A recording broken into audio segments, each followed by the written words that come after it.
तो अब मज़ीद बात करते हैं learning curve for intermediate output level की प्रॉब्लम पर। जैसे कि अपनी लास्ट वीडियो में हम डिस्कस कर चुके हैं अभी तक कि average time per unit is 4.16 hour हमारा आया था 500 यूनिट्स के लिए, जो कि हमारे क्वेश्चन की पहली रिक्वायरमेंट थी कि 500 यूनिट्स के लिए average time per unit calculate करें, जिसको हमने फॉर्मूला लगाकर y is equals to a multiply by x raise to power b का फॉर्मूला लगा के हमने उसको कैलकुलेट कर लिया था, जो कि 4.16 आ गया था। अब मजीद आगे जो सेकेंड हमारी रिक्वायरमेंट है उसको पूरा करते हैं, जिसके through find the average time per unit for next 250 units हमने कैलकुलेट करना है कि 500 से अगली जो 250 यूनिट्स हैं उनका एवरेज टाइम पर यूनिट क्या होगा, ये कैलकुलेट करना है। साथ ही साथ 500th यूनिट की हमने एवरेज टाइम को कैलकुलेट करना है। तो चलें यहाँ से हम रिक्वायरमेंट बी को स्टार्ट करते हैं। तो क्योंकि हमने 500 यूनिट से आगे चलना है, यहाँ पे हम 500 तक ही कैलकुलेट कर चुके हैं और मजीद 250 कैलकुलेट करना है, तो अब हम 250 यूनिट्स के लिए कैलकुलेट नहीं करेंगे, क्योंकि अगर अब हम फॉर्मूले में 250 लिख के कैलकुलेट करेंगे तो वो कम्युलेटिव 250 यूनिट्स के लिए कैलकुलेट होगा, नेक्स्ट 250 यूनिट्स के लिए कैलकुलेट नहीं होगा। इसलिए अब इस फॉर्मूले में जो हमने कम्युलेटिव आउटपुट लिखना है वो लिखना है 750 यूनिट्स का, क्योंकि हम यूनिट 0 से स्टार्ट करते हैं। फार्मूले में जो ऊपर हमने फार्मूला देखा था उस फार्मूले में हम यहाँ पर ए की जगह पे पहली यूनिट का टाइम लिखते हैं, और इसलिए अब हमने कम्युलेटिव यूनिट्स यहाँ पे लेनी होती हैं, और कम्युलेटिव यूनिट 1 से लेकर ऑनवर्ड जितनी यूनिट्स के लिए हमने कैलकुलेट करना है उतनी यूनिट्स का हम यहाँ पर उतने यूनिट्स लिखते हैं। तो अब 750 यूनिट्स किस तरह से लिखेंगे कि 500 यूनिट्स हमारे पास पहले की थी, आगे हमने फर्दर नेक्स्ट 250 यूनिट्स के लिए कैलकुलेट करना है। तो सबसे पहले हम क्या करेंगे कि 750 कम्युलेटिव आउटपुट लिखेंगे। मतलब क्या हो गया कि इस x की जगह पे हम 250 नहीं लिखेंगे बल्कि 750 लिखेंगे, क्योंकि हम कम्युलेटिव लेते हैं और कम्युलेटिव 1 यूनिट से लेके एंड तक जितने का हमने कैलकुलेट करना होता है उस तक होता है। तो हमने 500 तक का कैलकुलेट कर लिया, फर्दर 250 का कैलकुलेट करना है, तो 500 में 250 प्लस किए तो ये हमारे पास 750 आ गया।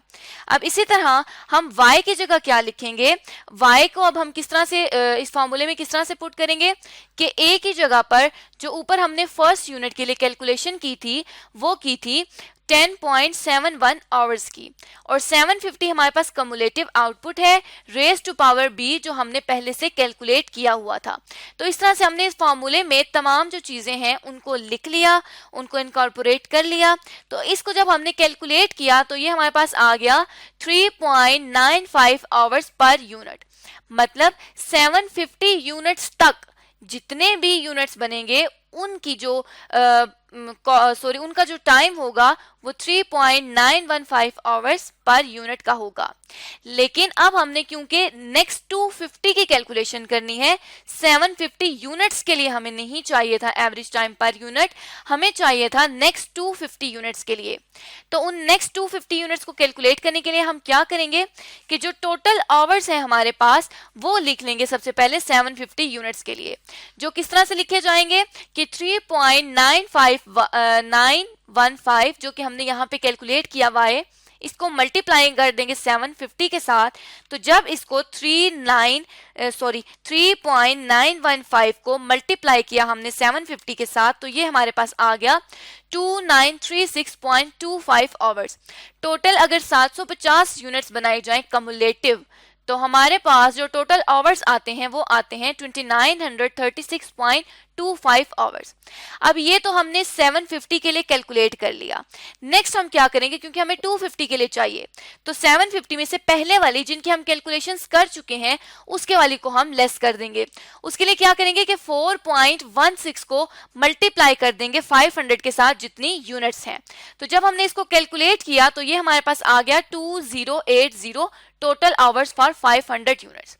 अब टोटल आवर्स लास्ट 250 यूनिट्स को कैलकुलेट करने के लिए हम क्या करेंगे कि जब 750 में से 500 को लेस करें तो हमारे पास आ जाता है 250। तो इसलिए जो टोटल टाइम है 750 यूनिट्स का, इनमें से हम 500 यूनिट्स के टाइम को लेस कर देंगे तो ये हमारे पास आ जाएगा 856.25 आवर्स फॉर लास्ट 250 यूनिट्स। अब ये लास्ट 250 यूनिट्स के लिए आया है, लेकिन अब अगर बात की जाए कि अगली 250 यूनिट तक क्या टाइम रहेगा, एवरेज टाइम रहेगा पर यूनिट, तो उसके लिए हम क्या करेंगे कि इस 856.25 को डिवाइड कर देंगे 250 के साथ, जो हमारे पास 3.43 आ गया। इसको हम इस तरह से भी कैलकुलेट कर सकते हैं कि इस 856 को डिवाइड कर दें 250 के साथ, तो ये हमारे पास आ जाएगा 3.425, जिसको हम राउंड ऑफ करके 3.43 भी लिख सकते हैं।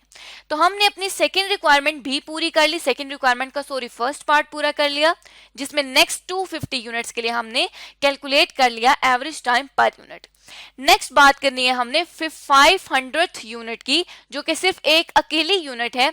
इसके लिए हम किस तरह से, इसे हम कहेंगे कि ये इंटरमीडिएट आउटपुट है, इंटरमीडिएट यूनिट है कि दरमियान में से कोई भी एक यूनिट उठा ली, उसके लिए हम एवरेज टाइम पर यूनिट किस तरह से कैलकुलेट कर सकते हैं। तो अब हम लास्ट में बात करते हैं 500th यूनिट की। उसके लिए भी हम इसी तरह करेंगे कि y में अब सबसे पहले तो 500 यूनिट्स के लिए हम कैलकुलेट कर लेंगे कि पहली 500 यूनिट्स के लिए कितना आ रहा है। वो हमें नजर आ रहा है कि 4.16। तो फर्दर अगर इसको एक दफा फिर से देखें तो हम इस तरह से कैलकुलेट कर सकते हैं कि y में हमने उसकी तमाम वैल्यूज को पुट कर दिया एक ही जगह पे, फर्स्ट यूनिट की 500 यूनिट्स के लिए निकालना चाहते हैं। तो जब हमने इसको कैलकुलेट किया तो ये y इज इक्वल्स टू 4.164 आ गया। अब हमने बात की थी कि जब भी इंटरमीडिएट के एक यूनिट के लिए निकालना होगा तो उस यूनिट से एक पिछली यूनिट को लेना होगा, तो उससे एक पिछली यूनिट जो बनती है वो बनती है 499th यूनिट। अब 499 यूनिट्स, इसी तरह 499 यूनिट्स अब आ गई। अब इन यूनिट्स के लिए हम पहले कैलकुलेट करेंगे अपना एवरेज टाइम पर यूनिट। तो उसके लिए हम क्या करेंगे कि इसी तरह y में तमाम वैल्यूज को पुट करेंगे, सिर्फ क्या चेंजिंग आएगी कि 500 की जगह यहाँ पे 499 लिख दिया। तो जब हमने इसको कैलकुलेट किया तो हमारे पास एवरेज टाइम फॉर 499 यूनिट्स, एक यूनिट का नहीं बल्कि 499 यूनिट्स के लिए जो टाइम आ गया वो आ गया 4.165। अब यहां से हम डायरेक्टली इसको लेस नहीं करेंगे क्योंकि यहां पर यूनिट्स का फर्क है। एक जो यूनिट्स हैं वो 500 है और नेक्स्ट जो यूनिट्स हैं वो 499 यूनिट्स हैं। तो उसके लिए हम क्या करेंगे कि सबसे पहले 500 यूनिट्स के टाइम को टोटल कर लेंगे। उसके टाइम को टोटल करने के लिए हम क्या करेंगे कि 4.164 जो कि हमारी 500 यूनिट्स की एक यूनिट का एवरेज टाइम है, इसको मल्टीप्लाई कर देंगे 500 के साथ, तो ये हमारे पास आ जाएगा 2082 जो कि 500 यूनिट्स का टोटल टाइम है। इसी तरह से 499 यूनिट्स का जब हम टोटल टाइम कैलकुलेट करेंगे तो वो हमारे पास आ जाएगा 2078.335 आवर्स आ जाएंगे 499 यूनिट्स के लिए टोटल।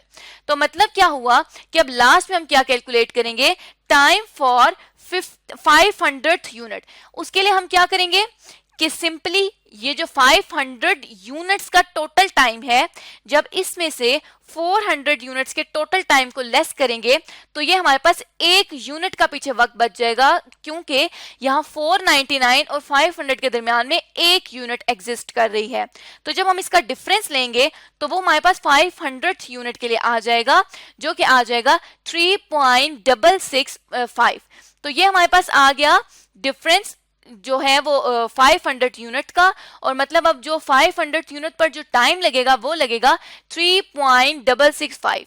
एक अकेली जो 500वीं यूनिट है उस पे टाइम लगेगा 3.665 आवर्स पर यूनिट। तो अब यहाँ पे हमने 499 यूनिट्स को क्यों लिया था, हम अपनी पिछली वीडियो में भी देख चुके थे कि हम एक पिछली यूनिट लेते हैं क्योंकि वो आगे आके हिट कर रही होती है 500 यूनिट्स को। उसकी वजह से जो 499 यूनिट है इसकी वजह से 500 यूनिट का जो टाइम है वो रिड्यूस हो रहा होता है। लेकिन अगर 501 यूनिट से हम 500 यूनिट्स पे आएंगे तो 501 यूनिट का टाइम होगा जो कि 500 से ऑनवर्ड आगे जा रहा होगा। तो जिस यूनिट से आगे टाइम जा रहा होता है, जिस यूनिट की वजह से टाइम रिड्यूस हो रहा होता है, उस यूनिट को हम यहाँ पे लेते हैं, और एक इसलिए हम एक पिछली यूनिट को यहाँ पर लेकर तो कैलकुलेशंस करते हैं।